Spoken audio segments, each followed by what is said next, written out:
Well, I don't really know what to tell you with regard to U.S. exceptionalism because all you're going to hear from me is that the U.S. is exceptional. And it's been that way for many decades.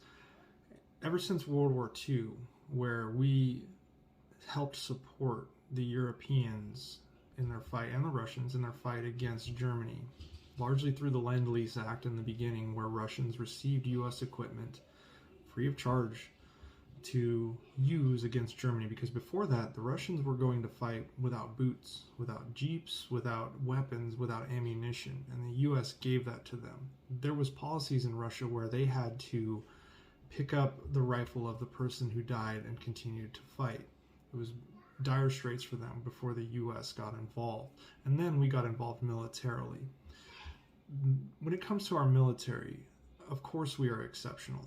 There has never been a more powerful military in the history of the world. Not the British Empire, not the Mongols, not the Romans, not the Persians. Doesn't matter. The most powerful military in the history of the world ever is the US military.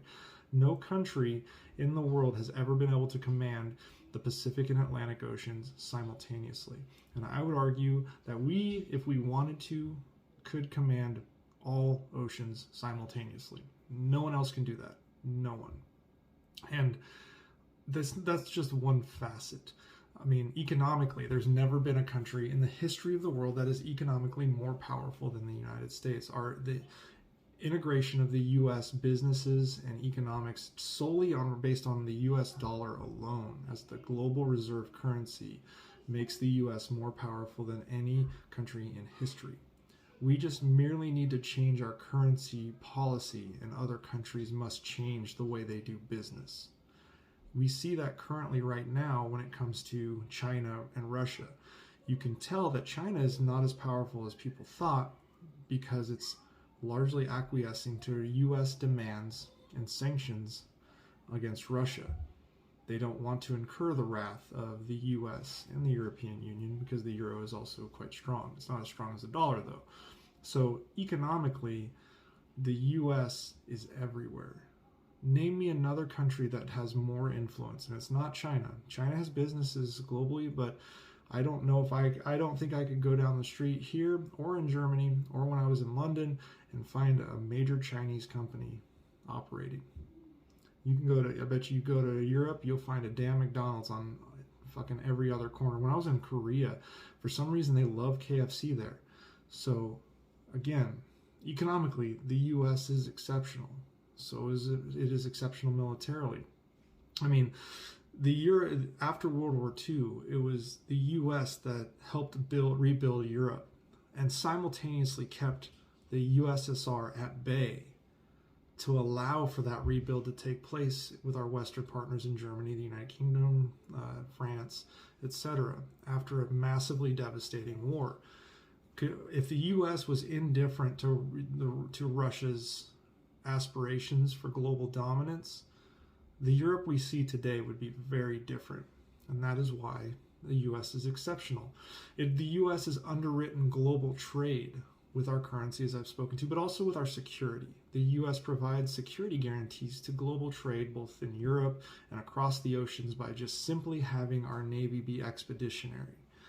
Because of that, other countries can't pirate other countries' stuff. Now, we have pirates in Somalia, but there's no state-sponsored seizing of items on a global scale because the U.S. military underwrites the two major global supply chain sea lanes, which is the Pacific and the Atlantic, and also we do so in the South China Sea, as well as Northern Europe in the Baltics and things of that nature.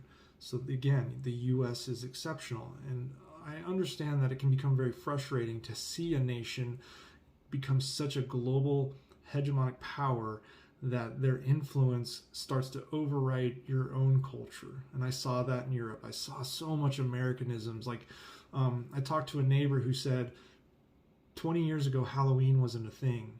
And when I was there in 2018, living there in Germany, German kids were trick-or-treating. And the influence of the U.S. is undeniable, and that largely leads to why we're exceptional. Now, I'm not saying we're better. I'm not saying that we don't have our own domestic issues, and I'm not saying that foreign policy we often miss the target. I think we should ratify the UN, the UNCLOS, the Law of the Seas, and we haven't. So the U.S. can get better, but we underwrite a lot of the security for Europe. We countered Russia in the Europe rebuild era with our nuclear weapons and the nuclear umbrella and helped form NATO. We provided the funding and continue to provide the funding for things like wars of countries we enjoy good relations with. I mean, our constitution is the second oldest in the world behind San Marino, and the EU modeled its system of interstate governance on the U.S. state system.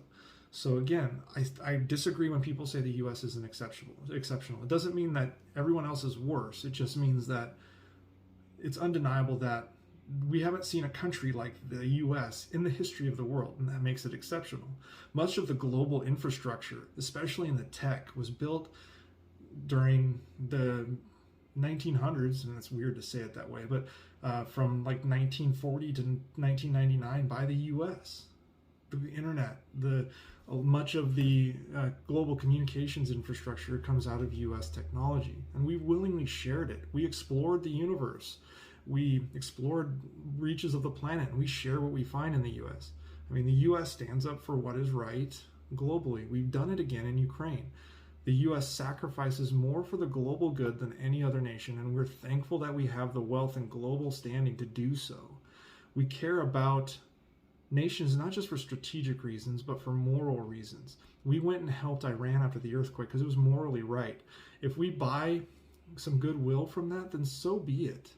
If the U.S. gets some goodwill because it helps Ukraine, because it helped Iran, because we send our hospital ships to disaster areas, we give away our vaccines, we spend more money in charity than any other nation, and that's per capita.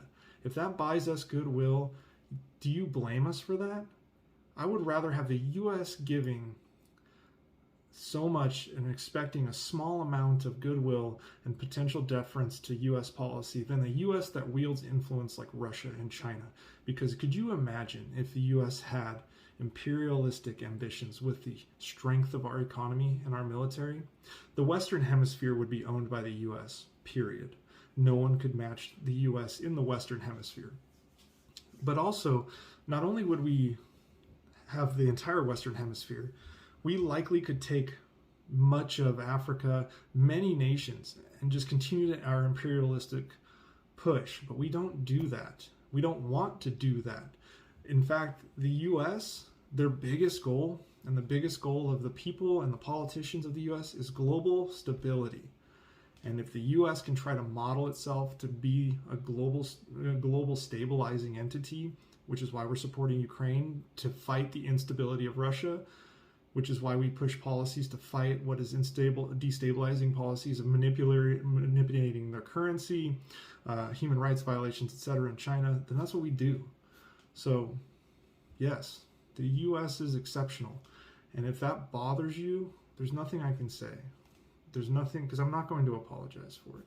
The U.S. is a force for good still, globally, unless you run counter to our values. And that's where things like terrorist states see the wrath of the U.S. or Russia sees the wrath of the U.S. And so that's just one guy and a clearly biased American opinion, but I could not find, there's not really a whole lot you're going to find out there that's going to say that some other nation's more exceptional on the global stage than the United States.